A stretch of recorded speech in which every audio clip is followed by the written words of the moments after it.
నీ దగ్గరనే ఒక తట్ట నీ నెత్తి మీద పెంట పెట్టుకొని పక్కనోడిది కడిగేదానికి చెంబట్టుకొని నీళ్ళు ఎత్తుకొని పోతే కాండ్రించి మొహంలో తుపుక్ తుపుక్కను ఉమ్మతారు. ఎన్నెన్నో సమస్యలు ఉన్నాయి, ఎన్నెన్నో కల్పితాలు, ఎన్నెన్నో చారిత్రాత్మకంగా ఉండేటువంటి సమస్యలు, కల్పితాలు, శాస్త్రీయపరమైనటువంటి తప్పిదాలు ఎన్నెన్నో జరిగినాయి. లెక్కలేనన్ని చేసినారనమాట.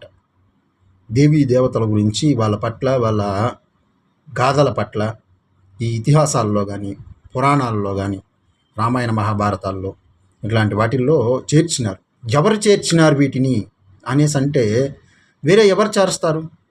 ఈ బ్రాహ్మణులు అనేవాళ్ళే. ఎందుకంటే ఈ ఇతిహాసాలు, పురాణాలు, శాస్త్రాలు ఇవన్నీ వాళ్ళే చదువుతూ ఉంటారు, చెప్తూ ఉంటారు. ఈ మంత్రాలు, శ్లోకాలు, మన దేవీ దేవతలు వీటికి సంబంధించినటువంటి వాటికి వాళ్ళే ఏదో పేటెంట్ రైట్స్ తీసుకున్నలాగా ఫీల్ అయిపోతూ ఉంటారు.